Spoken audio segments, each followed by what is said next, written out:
ወደዛ አሳያቸው። ያውልህ እኔ አንበሳ እኔ እስከልና ቦንድ እኔ ነኝ በል። እኔ ነኝ ተጠቀሙ። ግዙ። ውድ እኮ ነው። ስንት ነው ግዙ? ኧረ ውድ ነው። ይሄ አፍንጫው ተሰበረ ሁሉ እኮ ነኝ። አየኸው ሁሉ ነኝ። ሁሉ ነኝ።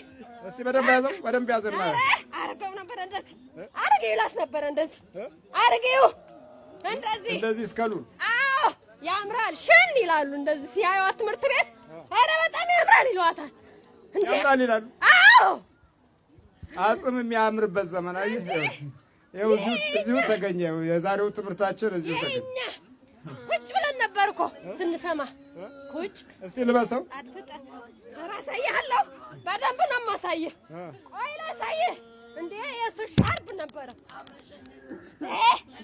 ተመልከት እንደዚህ ነው በቃ ወንዱ ሴቱ ይለብሰዋል እንደዚህ ያደረገ በቃ ጎበዝ አይደለሁም ጎበዝ ነኝ አዎ በቃ ወደዚህ ወደኔ እየመጡ እኮ ነው አሁን በቃ ኮፍያው ምኑ ስትናገር ነበር እኮ እዛ አድፍጬ ነበር ቁጭ ብዬ ሰማ ነበር ምን ያደርጋል አሁን ቆንጆ ነው ቆንጆ ነው እሷ አትፈልገው አንተ ነህ የገዛው አዎ እኔ ነኝ ታዳምጣለች እሷ ሰይጣንና ጋንንት ነው ሰይጣን አዎ ግጥም አድርጌ ሰይጣን ነኝ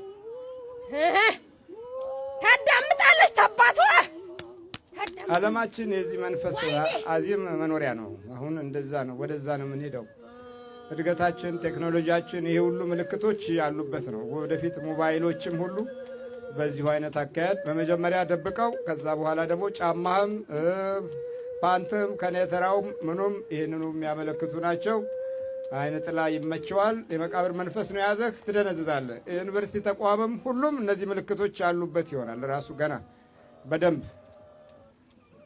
በቃ እንደዚህ ነው እሺ አሁን ቶሎ ተንበርከክ ፈጥና ውጣ ሰይጣን ጋር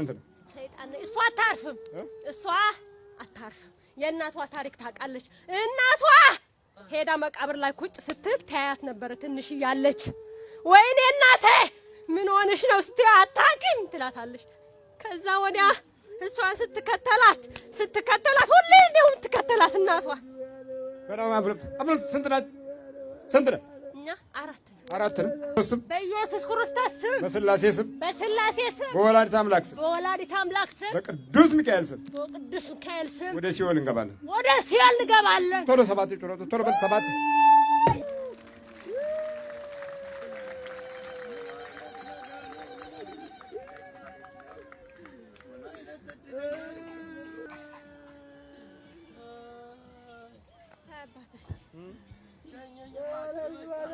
ይሄን ወደዋለሁ አለ እኮ ተነሽ ይሄ ለበሽው በኔ እድሜ ነው እንግዲህ እኔ አሁን ወደ 35 ዓመት እየተጠጋ ነው በዛን ጊዜ አባታችን ሲሞት እናቴ ናት ከምንጃር ከሳማ ሰንበት ቆቃ ናዝሬት አካባቢ ነው ቆቃ መብራት ኃይል እንዳለ በኔ እድሜ 8 ከኔ በላይ እሱ የስድስት ታላቂ ነው እኔ ነኝ የመጨረሻ 8ታችንን ባንድ ያስረክባለች ሄዳለሁ አክስቴ ማለት ነው አለ አክስቴ ላይ ለውዛር ማለት አዎ ላዳልሞቲ ማለት ነው አዳልሞቲ ዋና ነው ማለት ነው አዳልሞቲ ዋና ነው የቆየ ነው ይባላል እዛ ነው እኔም ካድም ያለው ወደ ድቁንና ዋለው ሳልመጣ ያው ቅዱስ ሩፋኤል ነው ከዛ ያወጣኝ በህልሜ ተገልጾ ከዚህ በቃ አንተ ይበቃል ብሎ ብዙ ታምር አድርጎልኛል ጊዜ የሚወስድ ነው እንጂ ከዛ ወጣሁኝ ልክ ወጥቼ ቅዱስ ሚካኤል ያው መምህር ቦታውን አይተውታል እዛ መድኃኔዓለም ታቦተ መድኃኔዓለምና ታቦተ ቅዱስ ሚካኤልን አስቁሜ ስመሰክር ያ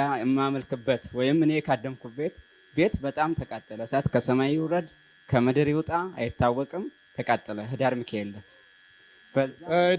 ነው የተቃጠለው ልክ እኔ ታቦተ አቁሜ ስመሰክር ያ ቤቱ ከሰማይ ይውረድ ከየት ይምጣ እሳት እንዳለ ተቃጠለ አሁን በዛ እኔም እስከ መደብደብ እሱም ወንድሞቼ ራሱ እኔን አግለውኝ እስከ መደብደብ ድረስ ግብርም ሲገብሩ 12 በግ ነው እናታችን የምትገብረው አሁንም አለች በህይወት እና ያንን ሲገብሩ ከትምህርት ቤት 8ኛ ክፍል ላይ ያለሁኝ ብድግ አድርጎ መንፈስ ቅዱስ ይሆን አላውቅም ውድግ አድርጎ እዛ ወንጌል 24 ማቴዎስ 24ን አነበብኩላቸው።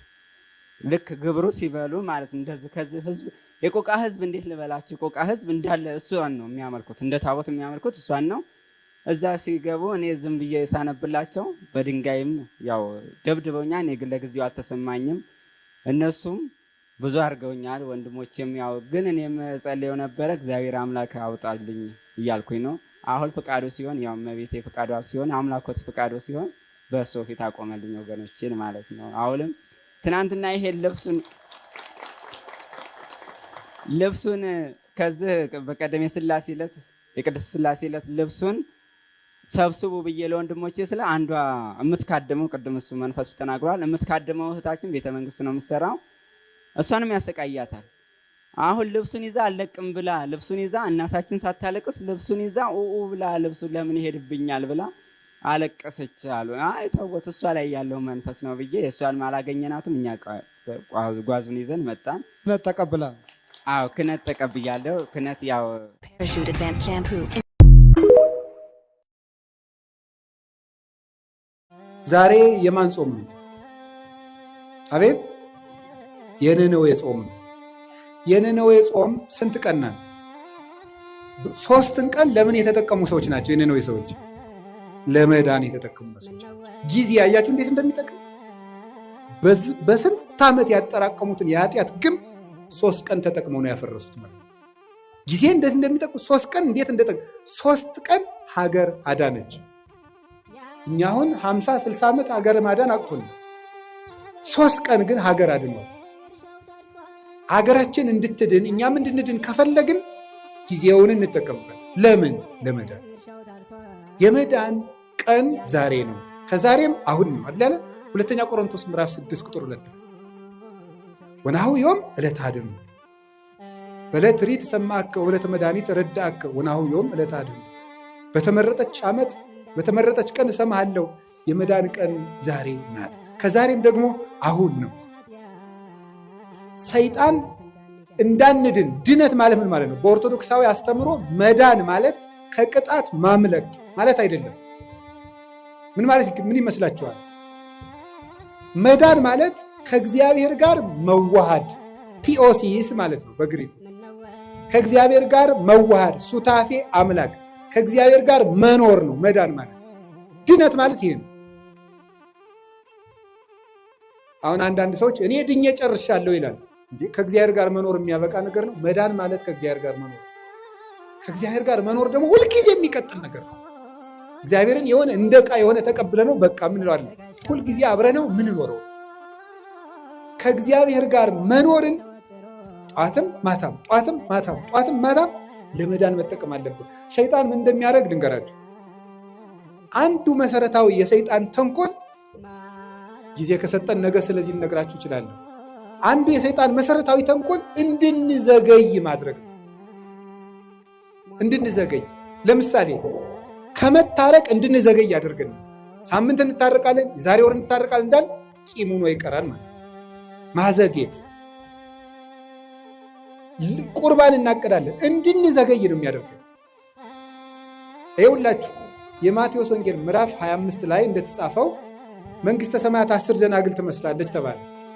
ከዛ 5ቱ ጠባበኞች ናቸው፣ 5ቱ ሰነፎች ናቸው። 5ቱ ዘይት ይዘዋል፣ እነዚያ ዘይት አላዙ፣ ተኙ። ሙሽራው መንፈቀ ሌሊት መጣ፣ እነዚያ ግን ዘይት አልነበራቸውም። ሊገዙ ሄዱ። ተመልሰው ሲመጡ ምኑ ነው ቆያቸው? በሩ ተዘግቶ። የእነዚህ ሰዎች ከፍተኛ ችግር ምንድን ነበር? መዘግየት ነው።